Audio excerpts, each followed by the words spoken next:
चलिए, पिछले क्लास में हम लोगों ने कोलवे सिमेट अपक्रिया लिखा था ना। अगला क्वेश्चन लिखो, shorten Baman अपक्रिया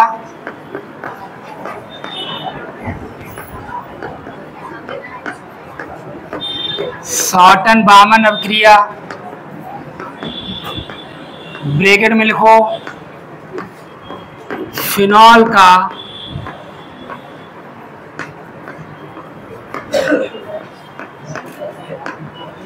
बेंजाइलीकरण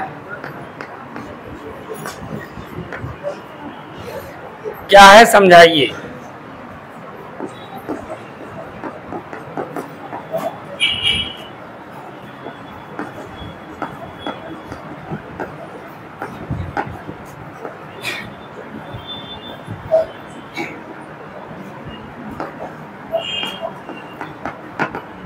shorten Baman reaction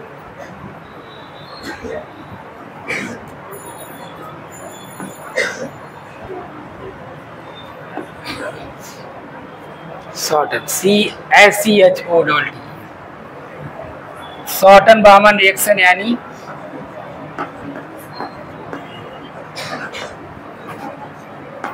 benzoylation of phenol. हम लोगों ने क्या पढ़ा?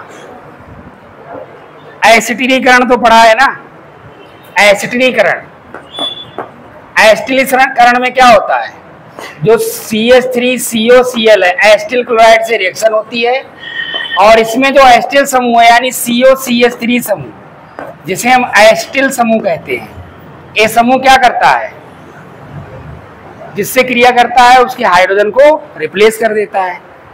तो ये एसिटिल समूह है। ठीक इसी प्रकार से बेंजोइल समूह भी होता है, C6H5COCl। इनमें क्या अंतर है? यहाँ एल्किल ग्रुप है, मेथिल ग्रुप या बेंजिल ग्रुप है। तो ये बेंजोइल क्लोराइड है, क्या है? और ये इसका कौन सा ग्रुप होगा? COC6H5। यानी जो बेंजोइल समूह है वो क्या करेगा? हाइड्रोजन को हटा देगा। तो इस क्रिया को हम क्या कहेंगे? बेंजोइलीकरण कहेंगे। क्या कहेंगे? बेंजोइलीकरण कहेंगे। देखिए, जैसे कि ये हमारे पास फिनॉल है, इसकी क्रिया, ये कौन है? फिनॉल। इसकी क्रिया जब हम C6H5COCl से कराएंगे यानी बेंजोइल क्लोराइड से,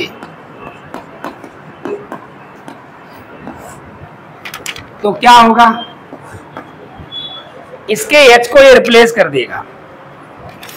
कौन? C6H5CO ग्रुप इसके H को हटा देगा। इसका H, इसका Cl क्या बन के निकल जाएगा? HCl। और क्या मिलेगा हमारे लिए? वो तो पहले से ही केवल H हटेगा, COC6H5 और प्लस HCl। अब ये C6H5COO क्या है? बेंजोएट समूह है, बेंजोएट है ना। और ये कौन है? फेनिल। तो हमें क्या मिल गया? Phenyl benzoate.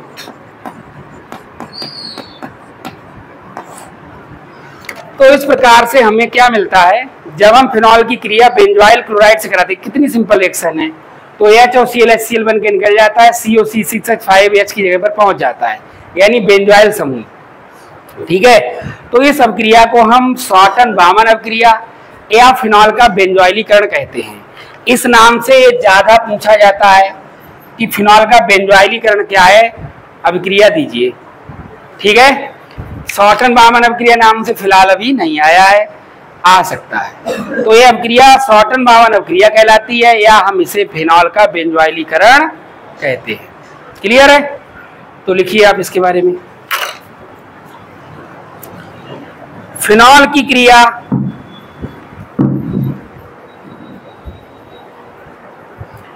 बेंजोइल क्लोराइड से कराने पर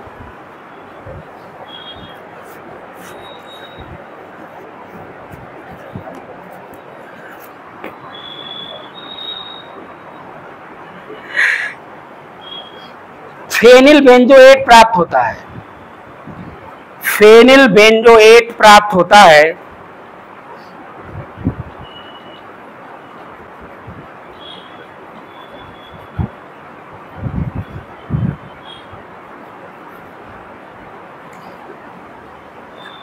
इस अभिक्रिया को ही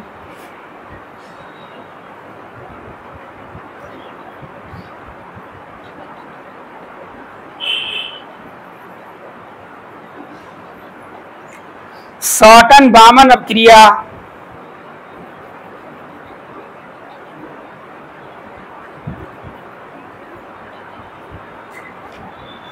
कहीं कहीं बोमान भी लिखा होता है, शॉर्टन बोमान अभिक्रिया, तो ऐसी कोई उसमें दिक्कत नहीं है। शॉर्टन बामन अभिक्रिया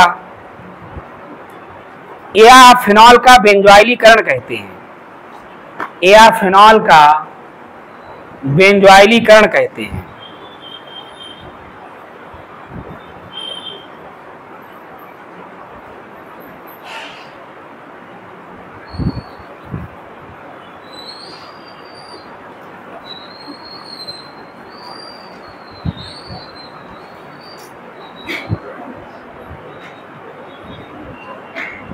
अब क्रिया उतार लीजिए।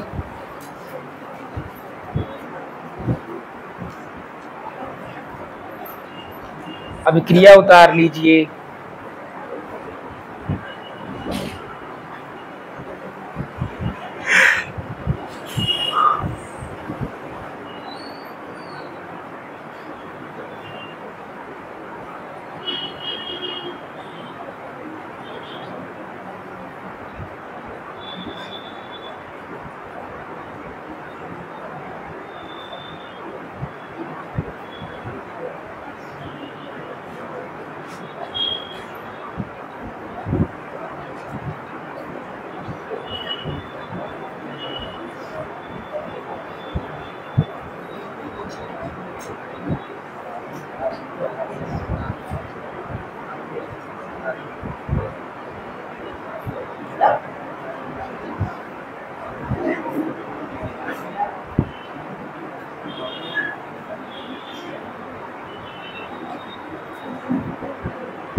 अब हेडिंग डालिए।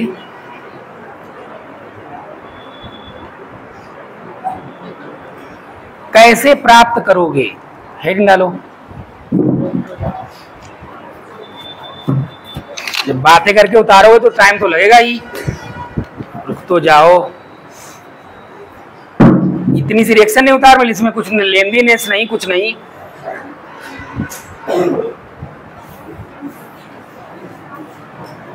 हेडिंग डालिए।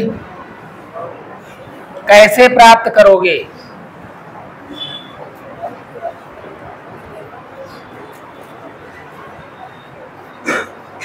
उतार पाए कि नहीं? अभी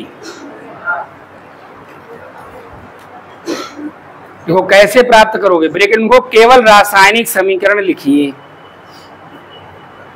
केवल रासायनिक समीकरण लिखिए।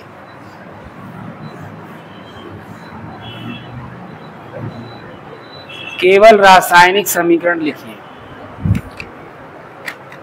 देखिए नंबर फर्स्ट है,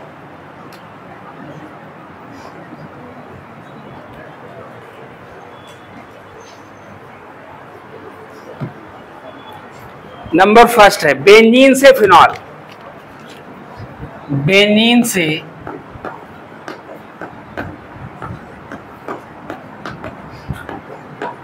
फिनॉल। हम बेंजीन से कैसे फिनॉल बना सकते हैं, ये सब पूछी गई रिएक्शंस हैं, बोर्ड द्वारा पूछी गई हैं। ये हमारे पास बेंजीन है, कौन है ये हमारे पास? बेंजीन। इसकी क्रिया करा दीजिए H2SO4 से, क्या होगा? आपको SO3H यहां पर जुड़ जाएगा, यानी यहां से SO3 और यहां से H।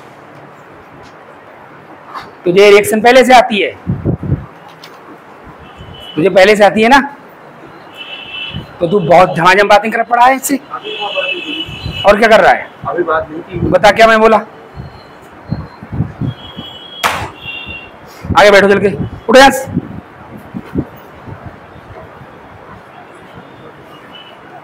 इधर आ, इधर यहाँ पे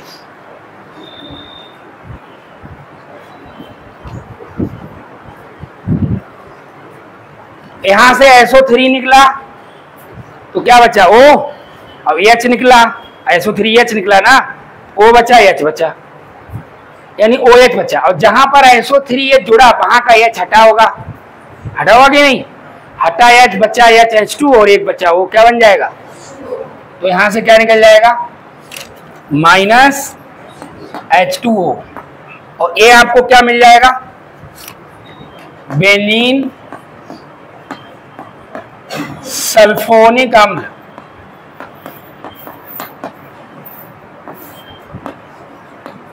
बेंजीन सल्फोनिक अम्ल। ये क्या करेगा? इसकी क्रिया NaOH से करा दो। किससे करा दो? NaOH से। NaOH से जब रिएक्शन होगी तो क्या होगा? यहां से निकल जाएगा क्या? Minus Na2SO3। क्या निकल जाएगा? नहीं सॉरी, Na2SO3 अभी नहीं निकलेगा। यहां से क्या निकलेगा? देखिए, ये वाला H और ये पूरा हिस्सा, समझ रहे हो? ये वाला H और ये वाला H, H2 और ये SO3, यहां से H2SO3 निकलेगा। क्या निकलेगा? H2SO3। ONA यहां पर आके जुड़ जाएगा। कौन जुड़ जाएगा? ONA। यानी ये कौन है? Sodium phenoxide. सोडियम, अब इसका भी नाम नहीं पता है। केवल एग्जाम में वही रिएक्शन कर पाओगे जो सीख लोगे। रटी हुई एक रिएक्शन याद नहीं रहेगी, ये ध्यान से समझ लो। अब कितनी बार बताया जा चुका है कि ये फिनॉक्साइड आयन है? इस फिनॉक्साइड आयन में अनुनाद भी दिखाया गया 2-2, 3-3 जगह। अभी पिछले क्लास में शायद या पिछले में ही दिखाया गया होगा, है? तो तुमको नहीं पता ये फिनॉक्साइड आयन है और ये सोडियम है, तो नाम क्या हो जाएगा? Sodium phenoxide. इसकी क्रिया सोडा लाइम से करा दो। किससे करा दो? सोडा लाइम से करा दो, यानी NaOH और प्लस CaO से। तो इस मिश्रण में इसे गर्म कर दीजिए। इस मिश्रण में CaO तो रिएक्ट करता नहीं है, केवल NaOH रिएक्शन करेगा। क्या गड़बड़ हो गया इसमें? नहीं, सोडा लाइम की यहाँ जरूरत नहीं है, सोडियम फिनॉक्साइड बन गया ना, फिर सोडा लाइम की जरूरत कहाँ? HCl ले लो केवल, बस। यहाँ सोडा लाइम की जरूरत नहीं है, सॉरी। HCl ले लीजिए। क्या ले लीजिए? HCl। क्या होगा? ये Na और ये Cl, NaCl बन के निकल जाएगा, Na और Cl, H यहाँ पर आ जाएगा और आपको क्या मिल जाएगा? फिनॉल मिल जाएगा।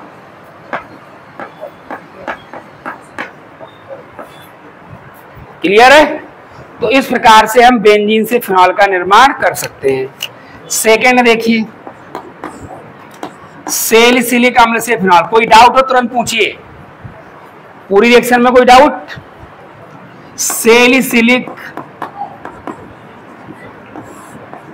अम्ल। अब सैलिसिलिक अम्ल का फार्मूला पता होना चाहिए, पिछले क्लास में लास्ट में यही बना था, कोलवे-सिमेटब क्रिया में।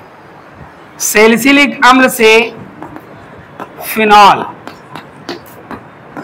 लेकिन नहीं पता होगा 90% बच्चों को, जबकि ठीक जस्ट पिछले क्लास में लास्ट कंपाउंड यही प्राप्त हुआ था।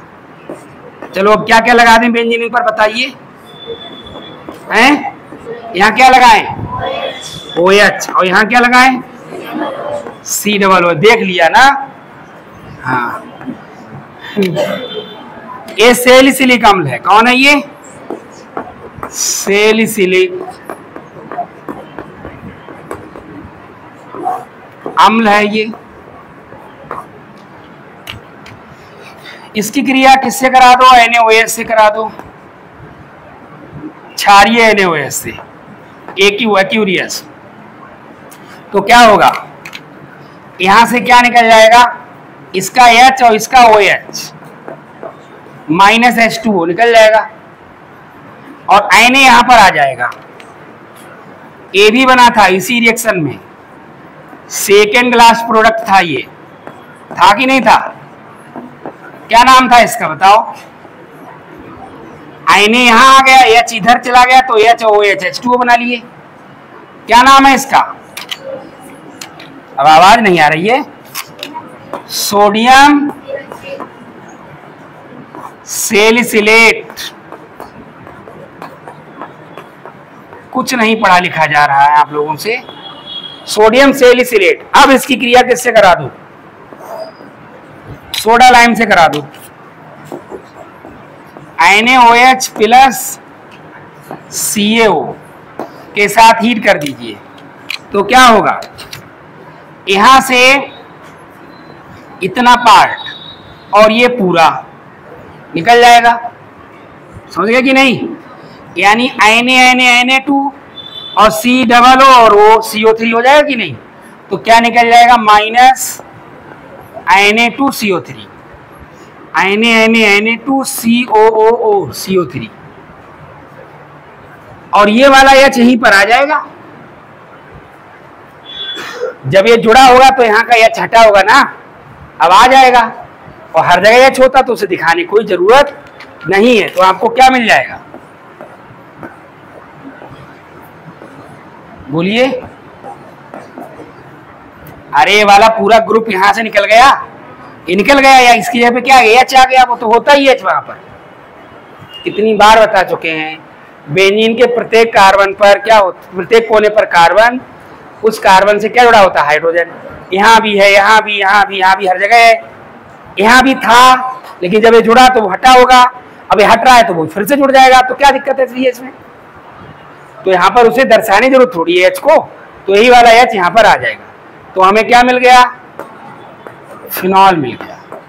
इस प्रकार बड़े आसानी से हम बेंजीन से फिनॉल का निर्माण और सैलिसिलिक अम्ल से फिनॉल का निर्माण कर सकते हैं।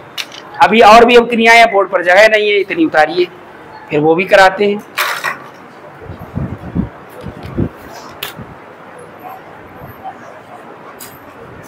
उतारो। अगला देखिए, थर्ड, डाईएजोनियम लवणों से फिनाल। डाईएजोनियम लवणों से phenol.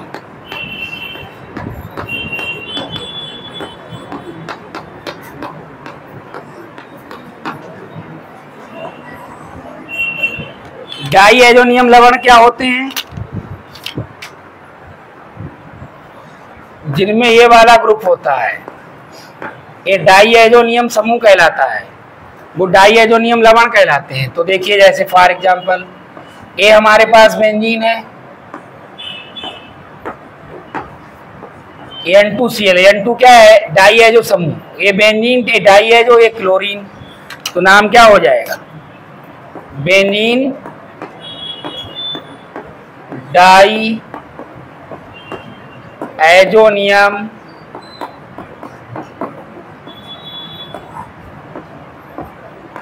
Chloride. Benzene diazonium chloride. इसकी रिएक्शन किससे करा दो? जल से करा दो। बहुत सिंपल है ये, और आपको फिनॉल मिल जाएगा। AHCl HCl बन जाएगा, N2 यहां से अलग हो जाएगा, OH वहां पर चला जाएगा।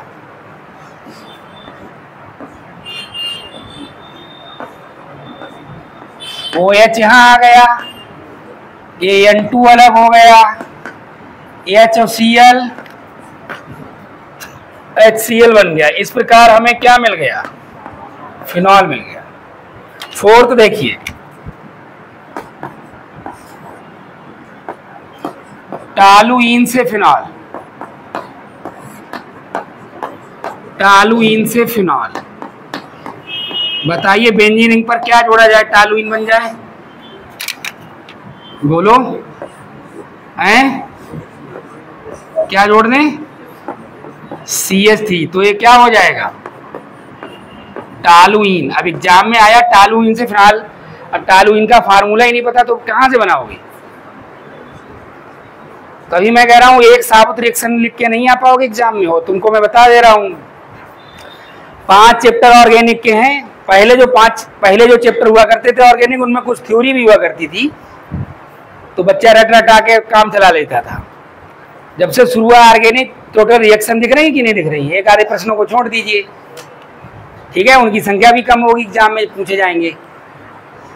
पूरी रिएक्शनों की भरमार है, और रिएक्शन उसी बच्चे को याद रहेंगी जो समझ रहा है, जो सीख रहा है। अब टॉलुइन से फिनॉल बनाना है तो हमें क्या क्या करना पड़ेगा? उसको जो बच्चा यहाँ पे समझ रहा है, सीख लेगा पूरे ध्यान से, उसको याद रह जाएगी। जो थोड़ी घर पे जाके प्रैक्टिस करेगा, टेस्ट होगा तब याद करेगा, जितनी बार टेस्ट होगा उतनी बार उसको करेगा, टेस्ट के लिए याद हो जाएगा। यही तरीका होता है। अब जो इन सब चीज़ों में पार्टिसिपेट ही नहीं कर रहा है, जो पहली शर्त पूरी नहीं कर रहा है कि क्लास को 100% ध्यान से, फोकस के साथ में, पूरे अटेंशन के साथ में हम अटेंड कर लें, तो बच्चा यही पहले ही काम नहीं कर रहा है, तो उससे क्या होगा? वो बाद में सिर्फ शिकायतें करेगा कि हमसे नहीं याद हो रहा है। ये नहीं कहेगा कि सर ने हमें ये बातें बताई थी तो वो हमने नहीं की। जो बातें बताई जा रही, जैसे पढ़ने को बताया जा रहा है वैसे पढ़ो, तो फिर देखो क्या मजा आ जाए। देखिए क्या होगा, KMnO4 की उपस्थिति में कोई भी बिना समझे, बिना सीखे रिएक्शन याद नहीं रख सकता। याद कर सकता, याद रख नहीं सकता। एग्जाम हॉल में केवल वही रिएक्शन याद रह जाएंगी जो तुमने सीखी होंगी, बाकी सब यहाँ से डेटा डिलीट। लिख के रख लो, ये मेरी लाइन। तो अगर चाहते हो कि सारी रिएक्शन वहां कर पाओ तो सीखो। अगर कोई दिक्कत है, कहीं कोई डाउट हो रहा है, कोई प्रॉब्लम आ रही है, पूछो सर ये वाली बात हमें समझ में नहीं है, सर फिर से बता दीजिए। और कोई शॉर्टकट नहीं है इन सब चीज़ों का। कोई ऐसा गाना नहीं है जो हम तुम्हें बता दें गाने में सारी रिएक्शन याद हो जाए तुम्हें। और जो लोग ऐसा गाने वाने यूट्यूब पर मैं देखता हूँ आते रहते हैं, वो सब फर्जी चीज़ें हैं। ऐसा कोई गाना नहीं जिस पर आप कंपाउंड ना ढूंढ के लिख दो, मैं लिख दूंगा, हर गाने पर सेट हो जाएगा कोई ना कोई कंपाउंड। या तो उसका फार्मूला सेट हो जाएगा, या फिर जो है, मैं देखा एक दो बार एक गाना आ रहा है, उस गाने में वो टीचर जो है वो लिख रखा पहले से, टिक करता जा रहा है कंपाउंड्स के लिए। तो ऐसा कोई भी तुम मुझे गाना ला के दे दो, हर गाने पर मैं सेट कर दूंगा, लेकिन उस गाने से यार क्या मतलब है? उस गाने के जिस शब्द से वो एक फार्मूला को रिलेट कर रहा है, उस शब्द से कोई दूसरा फार्मूला भी रिलेट कर सकता है, तीसरा भी कर सकता है, चौथा भी कर सकता है, पांचवा भी कर सकता है। तो उसकी क्या उपयोगिता रहेगी बताइए आप हमें। तो ये जो शॉर्टकट तुम ढूंढते हो ना, ये बहुत काम नहीं आते हैं, थोड़ा बहुत काम आते हैं, ठीक है, लेकिन ये बहुत काम नहीं आते हैं। पढ़ाई आपकी वही काम आती है जो आप बिल्कुल अच्छे से रेगुलर पढ़ते हैं, विधिवत सीक्वेंस से पढ़ते हैं, सिस्टमेटिकली जो पढ़ाई करते हैं, वही हमेशा काम आती है। और एक बात और ध्यान रखो, जितना तुम्हें चलते फिरते पता है बस वही तुमने सीखा है, ये भी ध्यान रखना। कल टेस्ट है, आज उसे रटना पड़ रहा है, आंखों में भर रहे हो, दिमाग में कहाँ भरा है? आंखों में भर लिया पेज का पेज, ये रिएक्शन, ये ऐसे है, ये ऐसे है, तो आंखों में भर रहे हो ना कहीं ना कहीं। तो कितनी देर के लिए भर रहे हो? जब तक टेस्ट हो रहा है उतनी देर के लिए। यहाँ भरा, बल्कि यहाँ नहीं, यहाँ भरा, यहाँ, और कल टेस्ट हुआ उसमें लौट आए, तो यहाँ से यहाँ, बस यहाँ कुछ रुका नहीं। तो जितना तुम्हें चलते फिरते पता है, ठीक है, उतना ही तुम मानो पक्का तुम्हारा है, उतना ही सीखा है तुमने। और जिंदगी में आगे चल करके वही काम भी आएगा। ये वाला जो अपने होता है ऐसा, कई बच्चे पूरा किताब कापी उसमें दिमाग में भर लेते हैं, आंखों में भर लेते हैं, दिमाग में नहीं आंखों में, और अगले दिन गए वहां लौट आए, ठीक है, पेपर दे के उसके बाद सब भूल गए। ऐसी ही पढ़ाई जो बच्चे कर रहे हैं वो आगे चलकर कोई काम नहीं आ रही है पढ़ाई। हो सकता है वो टॉप भी कर जाए ऐसे बच्चे, लेकिन ये पढ़ाई जो है आपको लंबी रेस का घोड़ा नहीं बनाएगी, लिख लो। अगर आपको लंबी रेस का घोड़ा बनना है, बहुत दूर तक जाना है, बहुत ऊंचाई तक चढ़ना है, ठीक है, कुछ जिंदगी में बड़ा प्राप्त करना है, तो आपको सिस्टमैटिकल पढ़ना ही होगा। शॉर्टकट से काम नहीं चलेगा। आपकी वही पढ़ाई काम आएगी आगे चल करके जो आपने सीखी होगी। जितना आपको चलते फिरते हर समय याद है, वही उतना ही आपने सीखा, ये मान के चलिए। जैसे कई बच्चे मैथ में कि अरे सर मैथ का कल टेस्ट है और आप टेस्ट रहने दीजिए, कई बार ऐसे बच्चे कहते हैं। तो हमारा अपना मानना ऐसा है, अगर तुम्हें मैथ का टेस्ट और पेपर देने के लिए पढ़ना पड़ रहा है 8-8, 10-10 घंटे, तो इसका मतलब तुम्हें मैथ सही तरीके से नहीं पढ़ाई जा रही है। क्योंकि मैथ एक प्रकार का गेम है, एक तरीके से, जो तुम्हें चलते फिरते पता रहना चाहिए। अगर इसका मतलब तुम मैथ सीख नहीं रहे हो, तुम वहां भी रट रहे हो। 2+2 4 होता है, रट रहे हो। क्यों होता, कैसे होता? अगर सीख लिया होता तो इसको रिवाइज तक नहीं करना पड़े। तुम गलत तरीके से पढ़ रहे हो। तो फिलहाल मैं अपनी बात कर रहा हूं, अपनी केमिस्ट्री की। वही बच्चा सारी रिएक्शंस कर पाएगा एग्जाम में जो बच्चा पूरे ध्यान के साथ, पूरे फोकस के साथ क्लास को अटेंड कर रहा है, जो सीख रहा है, सीख कर रिएक्शन कर रहा है। अब मैं कोई रट के थोड़ी आता हूँ, बोर्ड पर खड़ा आता हूँ, धड़ाधड़ रिएक्शन लिखने लगता हूँ। मुझे पता है कॉन्सेप्ट। अब मुझे पता है कि इसका हम क्या करें कि आगे की हमारी बात बन जाए, फिनॉल तक हम पहुंच जाएं। ये मैंने सीख लिया ना। और जो मैंने सीखा है वो मैं तुम्हें सिखा रहा हूँ। तुम भी सीख लो तो तुम भी ये कर पाओगे। अब तुम सीखने नहीं जा रहे, तुम इस इंतजार हम गुरुजी लिख दें, तब तक हम बातें कर लें, बाद में उतार लेंगे। तो ऐसे काम नहीं चलने वाला है। कोई डाउट हो किसी भी टाइम तुरंत हमसे पूछिए। देखो ये प्रपंच कर रहा है उससे, ये मेरी बात नहीं सुन रहा है। ये जो मैं बोल रहा हूँ ये भी पढ़ाई का हिस्सा है, और बल्कि जो मैं पढ़ा रहा हूँ उससे कहीं ज्यादा अच्छा जरूरी है ये। मेरा मानना है कि पढ़ाई करने से पहले पढ़ाई करनी कैसे है ये सीखना चाहिए। ये बड़ी महत्वपूर्ण बात है। आ गए बस औरों की तरह देखा देखी में, यहाँ ये भी जा रहा हम भी जा रहे हैं। अरे कैसे पढ़ना पहले ये भी तो जान लो। 4 बार इस स्टैंडर्ड पर आकर के इस स्टैंडर्ड के बच्चों के लिए अगर बोलना पड़े ध्यान दो यार, वो भी रिएक्शन चल रहा है, फिर बोलना पड़ रहा है ध्यान दो, तो बड़े शर्म की बात है। अब इतनी देर मैंने बताया, मैं भी लिखूंगा, फिर भी मुझे टोकना पड़ेगा कि तुम क्यों बोल रहे हो, तुम क्यों बात कर रहे हो। 3 दिन के बाद बड़े अच्छे तर्क होंगे, सर मैं केमिस्ट्री में जो रिएक्शन देख रहा था मैं इनको बता रहा था। हैं वो तो ऐसा नहीं होता कि ये कहीं ये ना कह दे कभी कि मैं एक्सपीरियंस रिसर्च कर रहा था। बस मेरी खोज पूरी होने वाली थी, तब तक आपने टोक दिया। क्यों? सर आपने बहुत जो है अपराध कर दिया, आपको पाप लगेगा। मैं बिल्कुल रिसर्च के बिल्कुल एंड पॉइंट पर था, मेरी खोज पूरी हो नहीं जा रही थी, तब तक आपने टोक दिया। अगर आप आज हमें नहीं टोकते तो हम खोज पूरी ही कर लेते। देखो क्या होगा यहाँ पर, KMnO4 क्या है? ऑक्सीकारक है, इसका ऑक्सीडेशन करेगा, ठीक, यानी इसको ऑक्सीजन दे देगा। तो यहां से H2 निकाल लो, यहां से एक क्या निकल जाएगा। अब जो इस रिएक्शन को सीख लेगा उसको हमेशा याद रहेगी, जो नहीं सीखेगा नहीं याद रहेगी। 2H H2 एक H2O बन जाएगा। कितने हो यहाँ बच्चे? यहाँ क्या बचा? C बचा, H बचा। C और H के बीच में दोनों O आ जाएंगे तो क्या बन जाएगा? C OH।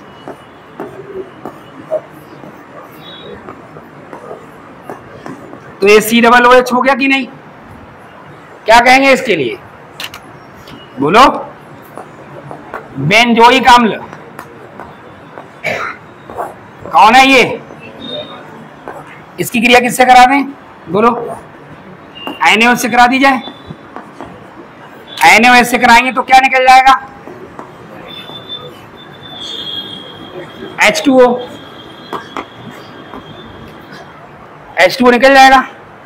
जब H2O निकल जाएगा तो ये H और ये OH, H की जगह पे कौन आ जाएगा? Na।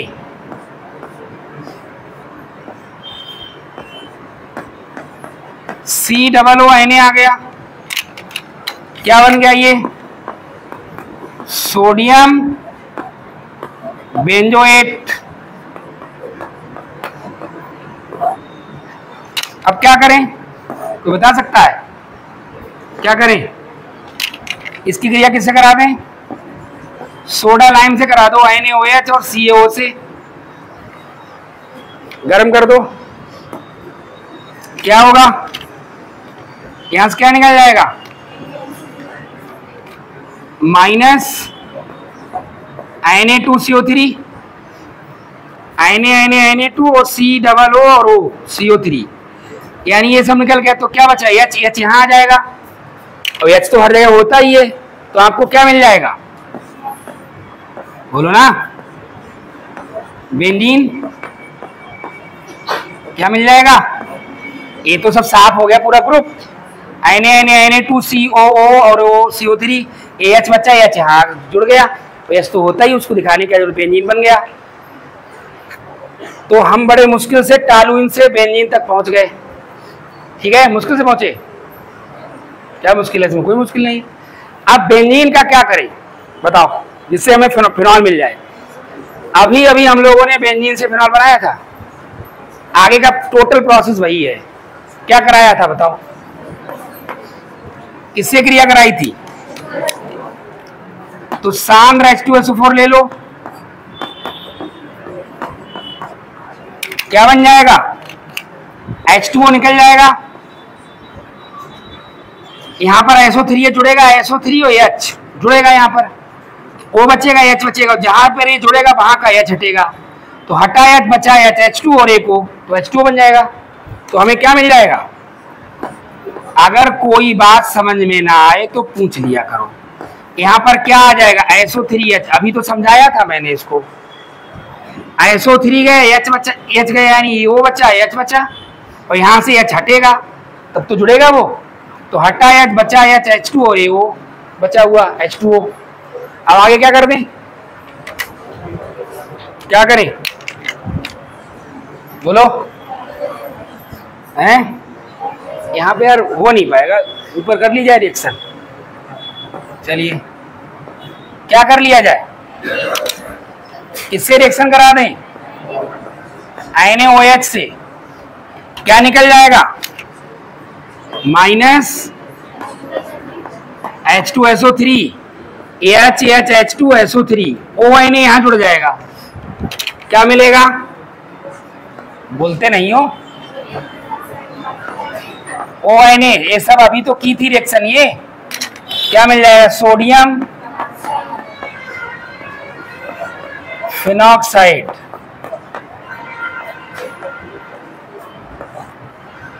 अब किससे करा दें इसकी क्रिया, HCl से करा दीजिए। इधर चल लें, इधर आ जाए, HCl से करा दो, क्या होगा, ANA और HCl निकल जाएगा,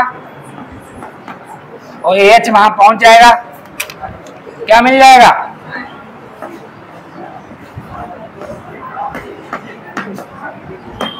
फिनॉल मिल जाएगा।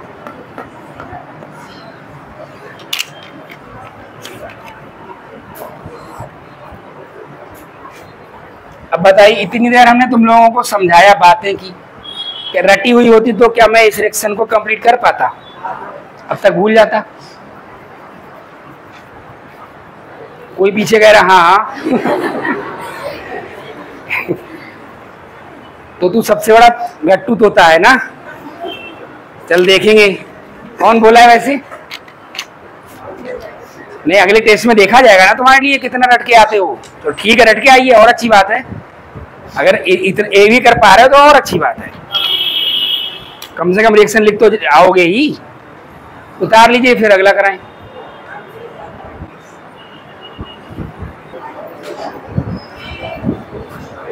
फिफ्थ देखो, फिफ्थ है ना, फिनॉल से टॉलुइन,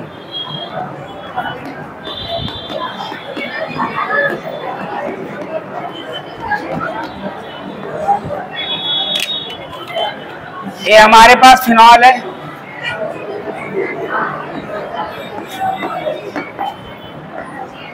इसकी क्रिया जिंक से करा दीजिए।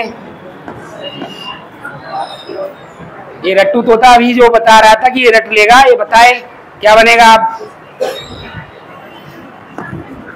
जबकि ये रिएक्शन लिखी हुई भी है कॉपी में फिनॉल के रासायनिक गुणों में। अब तो नहीं आ रही तेरी आवाज भैया,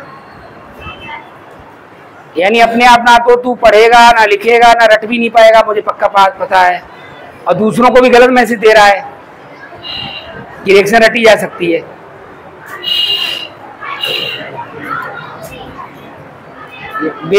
फिनॉल के रासायनिक गुणों में स्पष्ट हेडिंग पड़ी हुई है, जिंक चूर्ण सेव क्रिया।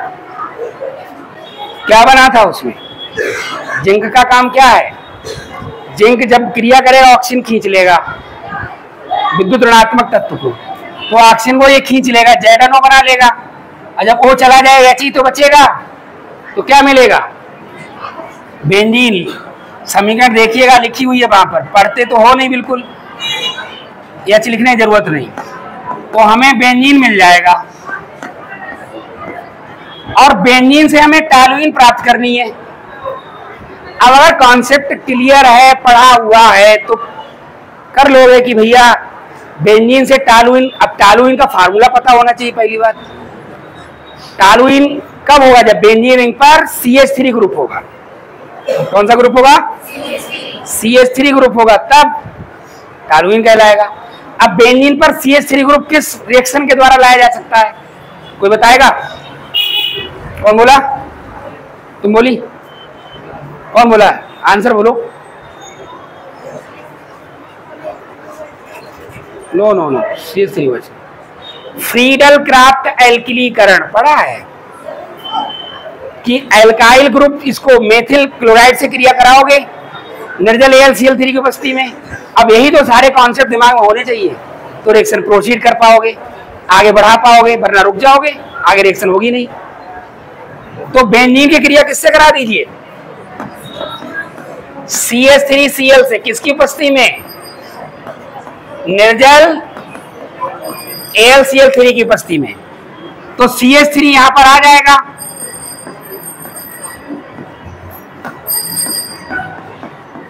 क्या मिल जाएगा,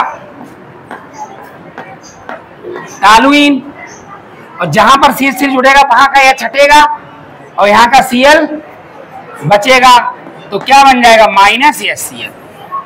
तो इस प्रकार से हम फिनॉल से क्या बना सकते हैं, टॉलुइन। इसके आगे नेक्स्ट क्लास में होगा, इसे नोट कर लीजिए। इसके बाद फिनॉल से रिलेटेड एक क्वेश्चन बचा है और फिर ईथर स्टार्ट होगा।